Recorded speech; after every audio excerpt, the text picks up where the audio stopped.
السلام عليكم ورحمة الله. معاكم منى، والنهاردة حابة نشوف مع بعض الاختراع العظيم الجديد المطور من ايكوواي، مساحة المايكرو فايبر سكاي مود. زي ما انتوا شايفين هي بتيجي في 3 أجزاء 1 2 3. تعالوا نشوف مع بعض هما عبارة عن ايه. أول حاجة جسم المساحة الأساسي، خامة متينة جدا جدا، الدراع بيلف 360 درجة. البلاستيك من أقوى أنواع البلاستيك، فده كويس جدا ان هو مفيهاش مسامير أو حاجة حديد فتضطر ان هي تصدي مع الوقت أو تتآكل أو تبوظ. القاعدة بتاعتها من السيليكون، فحاجة تحفة بصراحة رهيبة. الجزء التاني معانا الحاجة الأساسية جدا، يعني الفوط اللي هنمسح بيها والغيارات بتاعت المساحة. بتيجي معانا 2،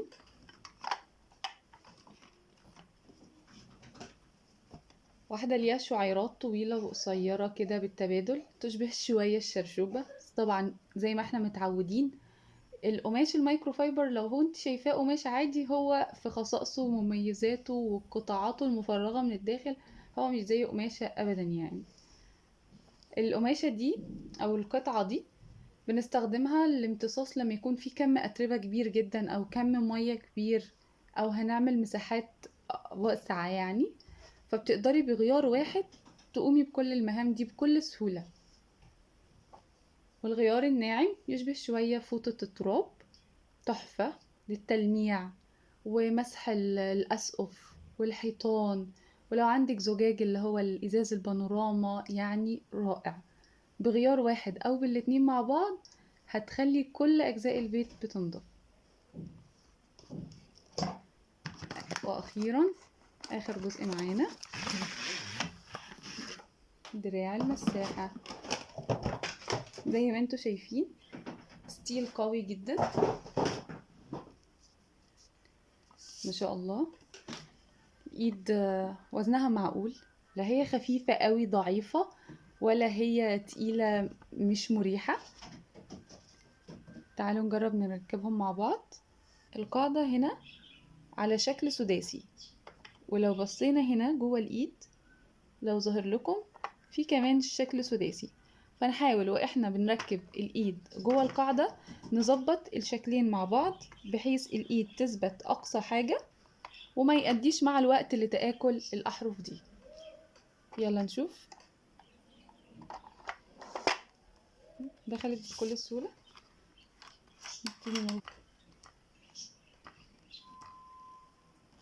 كده الإيد ثبتت تماما. الإيد طبعا فيها ميزة تانية رهيبة، وهي الطول. بتطول حوالي 130 سنتي. هنقصرها مع بعض عشان تشوفوها. فده بيخليها تقدر توصل يعني لأضيق الأماكن تحت والأعلى الأماكن فوق. فهي دلوقتي احنا قدامنا ال3 قطع بتوع المساحة، الغيارات والإيد والقاعدة. ميزة ان الإيد طويلة جدا ومتينة في نفس الوقت، يعني من حوالي 75 سنتي ل 130 سنتي تقدري تمديها، وفي نفس الوقت لما بتمديها هي متينة. يعني في حاجات ايد مساحات لما تفرديها او حتى الزعافة بتاعة السقف او كده بتلاقيها بقت خفيفة وتروح وتيجي معاكي وضعيفة ما انتش ملكاها كويس. لا، الايد حتى لما بتفكيها تطوليها لأقصى درجة هي متينة معاكي. ده بيمكنك بقى تعملي فوق الستاير والبلتكنات، فوق ظهر التكييف لو حابة تعملي المراوح بتاعة السقف، فوق ظهر النيش والدواليب بتاعة الأطفال مثلا أو كده وانتي واقفة على الأرض من غير ما تحتاجي سلم. تقدري كمان تعملي الحيطان والسقف، فهي معاكي بديل للزعافة.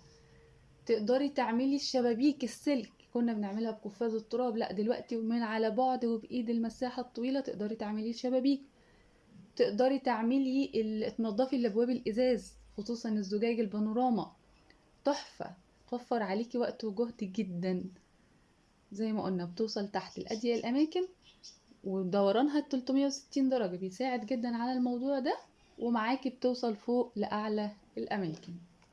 خلينا نجرب نركب الغيار مع بعض.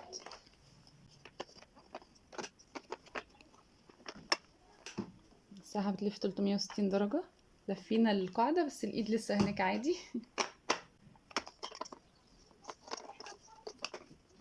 كليبسات بتثبت الفوطة جدا ما شاء الله. شايفين؟ تحفة، حلوة جدا. يعني تحسي اصلا عاوزة انتي تمسحي فيها. حلوة اوي.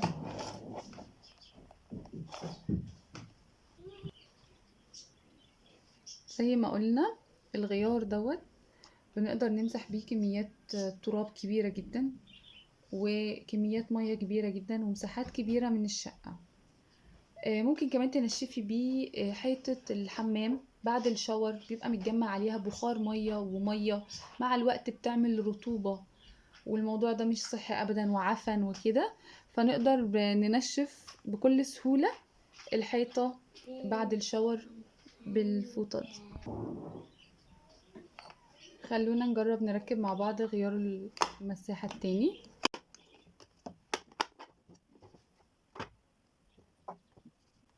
تحفة، كلهم احلى من بعض.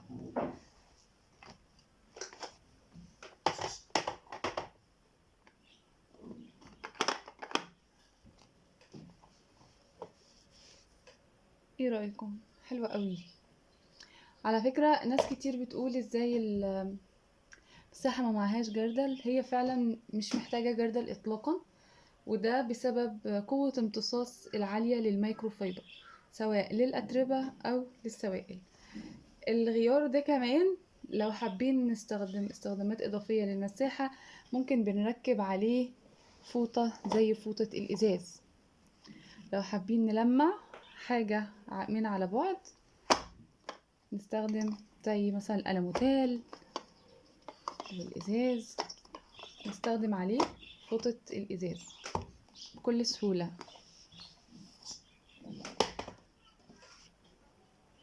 شايفين؟ حلو.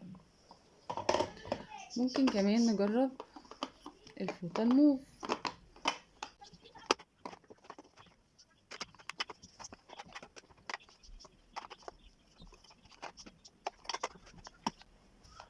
بالشكل ده لو حابين نمسح حيطان او سيراميك المطبخ من الدهون والزيوت المتطايرة، بدون ما نطلع على الرخامة ولا نحتاج سلم ولا اي حاجة. حقيقي المساحة سكاي موب نقلة في عالم التنظيف وعالم استخدام الميكروفايبر. كعادة كل الفوط الميكروفايبر توفر معانا وقت وجهد ومنظفات وفلوس، وهي امان فعلا وراحة لينا. اتمنى كلكم تجربوها، ومنتظرة رأيكم. سلام.